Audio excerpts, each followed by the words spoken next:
Саламатсыз урматтуу телекөрүүчү, Алато 24 түз эфирдеги көрсөтүүлөрүн улантат. Студияда Расул Багышбаев. Жогорку кеңештин депутаттарын шайлоого даярдык көрүү жана өткөрүү учурунда байкоо жүргүзүү жалпы иш коомдук фондунун өкүлдөрү тарабынан жүргүзүлөт.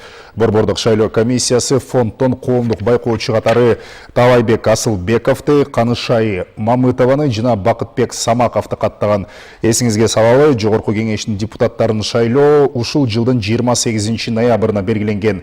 Коомдук байкоо кандай жүргүзүлөт жана шайлоо системасынын жаңы эрежелери тууралуу биз жалпы иш коомдук фондунун юристи Тариел Алиевди студияга чакырганбыз. Анда алдыдагы аралыкта кенен кеп курабыз. Тариел Муратбекович, арыбаңыз, студияга кош келиңиз. Деги коомдук байкоо деген бул өзү эмне, ал кандай жүргүзүлөт, аны жүргүзүү механизми кандай, ушундан кепти баштасаңыз. Саламатсыздарбы? Коомдук байкоо негизинен көз карандысы болуш керек, эң биринчи механизмдин бири. Коомдук байкоо негизинен акыйкат, ачык, мыйзамдардын төп сакталышын байкоо кылган негизги принциптер болуп саналат. Экинчиден демократиялык принциптер сакталып атабы ошол. Үчүнчүдөн бул мыйзамдын үстөмдүгү жана бүт шайлоо субъектилеринин шайлоого болгон укуктары сакталып, так сакталып атканынан дагы коомдук байкоонун негизинде билсе болот да. Кандай негизде сиздер ошол байкоону жүргүзөсүздөр? Биз жалпы иш коомдук фонду биз шайлоого жарлык чыккандан баштап өзүбүздүн байкообузду жүргүзөбүз. Бул эң биринчи эле биз мыйзамдан баштайбыз. Кандай укуктары бар, субъекттердин кандай укуктары бар. Андан кийин шайлоо эрежелери, мыйзамдар сакталып атабы деп. Шайлоо этаптарына бул регистрация, талапкерлер, саясий партиялар өздөрүн көрсөтүп атат, көрсөткөн учур, шайлоочулардын тизмелери, үгүт жараяны, шайлоо күнү, шайлоодон кийинки күндөр дагы бул жана результатты чыгаруу убагындагы процесстер дагы биз көзөмөлдөйбүз, байкоо жүргүзөбүз. Демек, жарлык чыккандан тарта байкоо жүргүзөсүздөр, шайлоо толук өттү деп жыйынтык чыгарылганга чейин. Мындайча айтканда, даярдык көрүү учурунда дагы байкоо жүргүзүү бул абдан маанилүү экен. Ушул шайлоого даярдык көрүү, андагы мына азыр жаңы система менен биринчи жолу аралаш системасы менен шайлоо өткөнүп турат Кыргызстанда. Байкоо учурунда көбүнчө кандай бузууларды сиздер каттайсыздар? Биз үгүт жараянда көбүнчө мындай азыр үгүт жараяны болуп атканда, азыр шайлоочунун доосун сатып алуу, административдик кыянатты колдонуу, байкоочуларга же башка талапкерлерге коркутуу, үркүтүүлөр боюнча азыр мындай көбүнчө ушундай таасир этчү, шайлоонун жыйынтыгына таасир этчү мыйзам бузууларга көңүл бурабыз. Аларды биздин байкоочуларыбыздын компетенциясында андай укук жок болгон үчүн биз аларды укук коргоо органдарына же болбосо Борбордук шайлоо комиссиясынын астында координациялык топ бар, ыкчам топ бар. Ошолорго сигнал берип турабыз, өздөрүнүн арыздарды жазып турабыз. Анан алар андан ары тиешелүү чара көрүшүп укук органдарына беришет. Демек, сиздер талдап, анализдеп, аныктап бересиздер, андан ары башка органдар өздөрүнө тиешелүү бир чараларды көрүшөт. Белгилей кетели, кайталап шайлоо өткөргөндө жай мезгилинде 11-июлда Кыргызстандагы 3 шаардык кеңештин депутаттарынын шайлоо өттү. Мына 18-июндан 9-июлга чейинки аралыкта жалпы иш коомдук фонду тарабынан ушул 3 шаарды кошкондо 83 шайлоонун мыйзамын эрежесин бузуу фактысы аныкталган экен. Демек, сиздер аныктап берген далилдердин негизинде чаралар көрүлдүбү, иш өтөсүнө чыктыбы, аны дагы байкап турасыздарбы? Ооба, биз аягына чейин башынан арызды берген күндөн баштап аягына кандай чара көрүлдү, ошого чейин байкайбыз. Биз ошол 83 мыйзам бузуу боюнча бул көбүнчө процедуралык мыйзам бузуулар болду. Булар жанагы ал убакта аймактык шайлоо комиссиялары бар болчу. Азыр деле бар, бирок көп катышпайт да бул шайлоодочу алар. Аймактык шайлоо комиссия тарабынан биздин берген арыздарыбызга жараша чара көрүлгөн. биз канааттанарлык. А калган өзүбүздүн жанагы шайлоочунун добуш сатып алуу боюнча же болбосо административдик ресурстар боюнча мыйзам бузууларды биз ыкчам токко өткөрүп бергенбиз, координациялык. Алар андан ары укук органынан өткөрүп беришкен. Азыр деле биздин угушубузга караганда иштер жүрүп жатат ал боюнча. Дарел мырза, мына биз сөздүн башында кеп кылгандай, бул жолу 28 ноябрда парламенттик шайлоо биринчи жолу аралаш система менен өткөн жатат. Бул пропорционалдык жана мажоритардык. Ошол жаңы шайлоо системасындагы бир жаңы эрежелер тууралуу эмне айта аласыз? Деги эле бул жолу шайлоо кандай өзгөчөлүк менен өтөт деп ойлойсуз?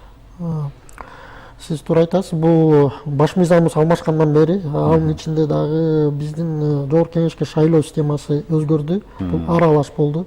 Депутаттардын саны кыскарды. 120 депутаттан 90го. Округдар пайда болду. Бул 36 округ болот. 54 партиялык тизме менен. Партиялык тизме менен келет. Бир мандаттуу тизме да болот.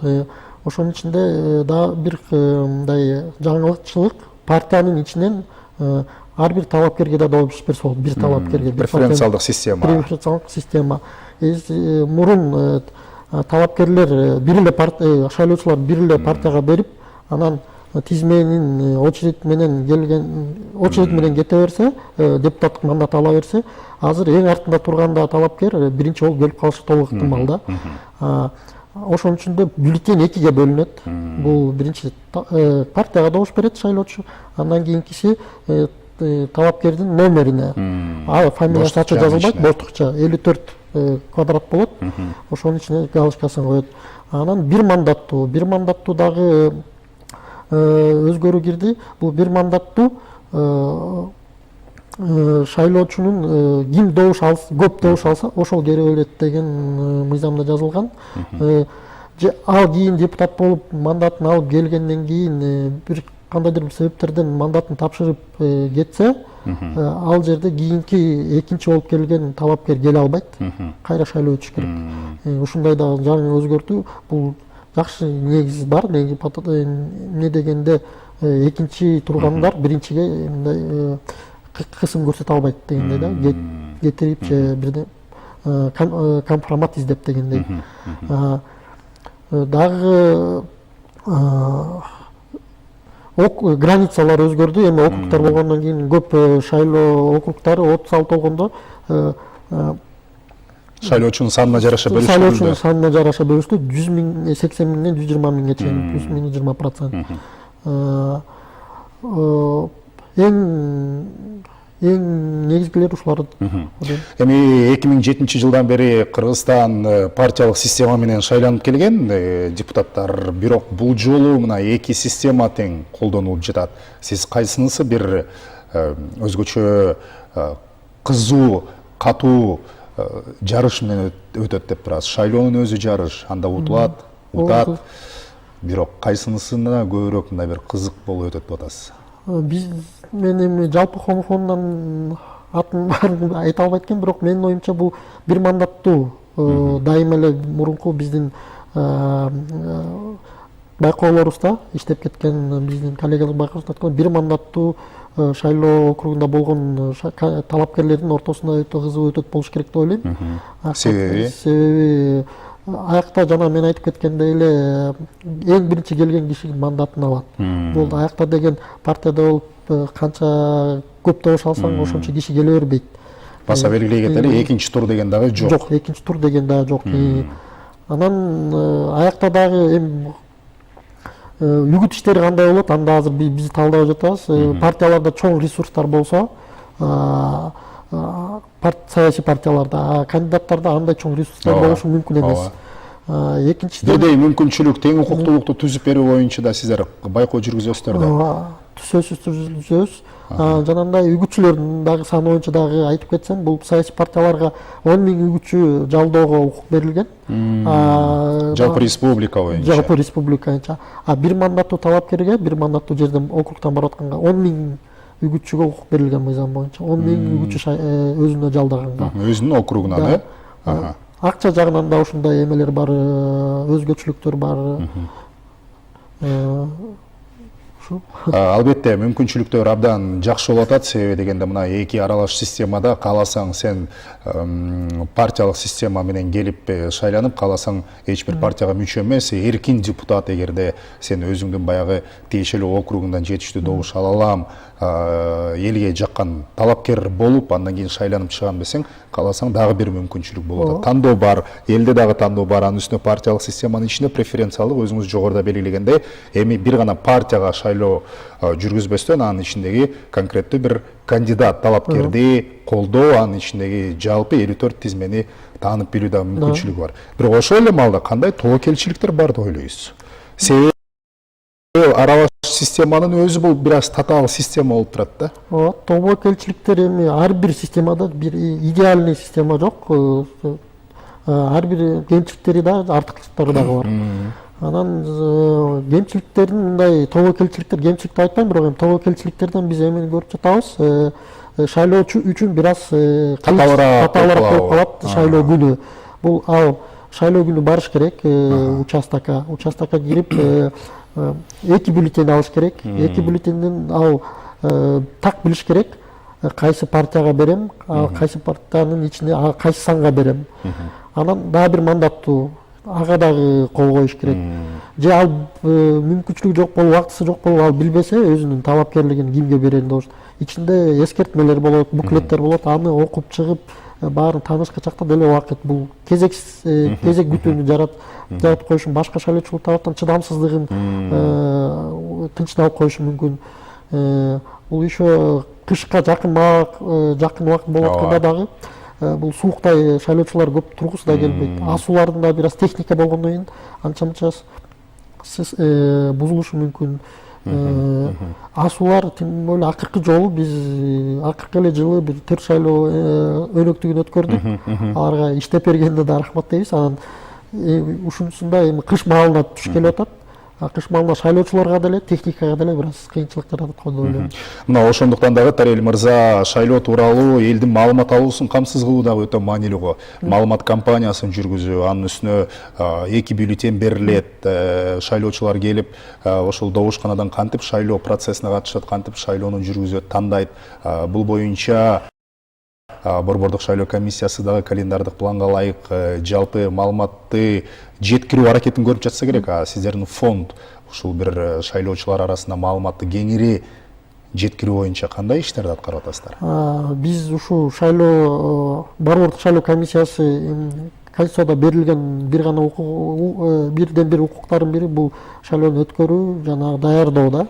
Биз болсо бизде андай укуктарыбыз тилекке каршы жок, бирок биз көмөктөшкөнгө, бирок мүмкүнчүлүгүбүз ар дайым дайбыз. Алардын дайыма сайтында чыгып турган же алар бизде суранган нерселерди биз өзүбүздүн социалдык тармактарда, социалдык желилерибизде дайыма инфографик аркылуу шайлоочуга бир оңоюраак жеткирүүгө аракет кылып турабыз. Алар дайыма мына азыр этап регистрация болуп атат, выдвижение, ошолорду чыгарып атат. Границалардын дагы, округдардын дагы чыгарып атат. Биз дагы аларга көмөктөшүп, биз өзүбүз аларды оңоюраак кылып, өзүбүздүн соцсетке, өзүбүздүн не дегенде бизде өзүбүздүн эмелер колдонуучуларыбыз бар да. Ошолор аркылуу да жеткирип туралы, өзүбүздүн байкоочуларыбызга да суранып атабыз. Ушундай нерселерди группаларда таратып тургула көмөктөшүү болуп. Экинчиден биздин дагы бир миссиябыздын бири, компонентибиздин бири жалпы иштин бул жарандык сабатсыздыкты көтөрүү. Биз азыркы учурда юристтер болуп онлайн тренингтерди даярдап жатабыз. Бүт аймактарга офлайн, онлайн барып өткөрөбүз. Байкоочуларга, жөнөкөй элге, активисттерге, граждандык секторго, ошондой эле шайлоочуларга бул жаңы мыйзам боюнча, жаңыланган мыйзам боюнча кандай өзгөрүүлөр бар, эмнеге көңүл буруш керек, кандай укуктары бар, эмне кылганга болот, эмне кылганга болбойт. Ошолор боюнча азыр тренингтер даярдалып жатат. Буйруса жакын арада аймактарга чыгып тренинг өткөрөбүз. Шайлоо боюнча дегеле мынакей Тарел Муратбекович, сиз эми жалпы иш коомдук фондунун юристи катары мен сизге суроо берейинчи. Бизе бир шайлоо маданияты өнүксө дегенде ак эткен тилегибиз бар да. Анын үстүнө мына ошол шайлоого катышуу, жарышуу, саясий партиялардын ортосундагы бир мандаттуу округдун талапкерлери арасындагы маданият. Анткени сиз билесиз, шайлоо алдында канча убакыт калбасын каралоо, кара пиар, өзүңүз айткандай кандайдыр бир атаандаштыктын негизинде бир курч, бири-бирин жаман көрсөтүү аракеттери башталат. Сөзсүз шайлоого катышуу үчүн, утуш үчүн ушундай кадамдарга барыш керекпи?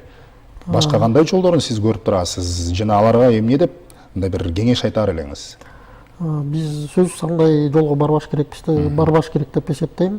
Андай башка атаандаштар кылып атса, ал нерсенин бүт баары азыр мыйзамдарда жазылган. Ошол мыйзамдын чегинде өздөрүнүн тактачуу документтерин берип арыз жазса, мен ойлойм, укук коргоо органдары, шайлоо комиссиялары карап берген толук мүмкүнчүлүктөрү бар. Негизинен акыркы шайлоолор көрсөтүп тургандай эле, биздин шайлоочулардын жана дагы ошо укук коргоо органдарынын мындай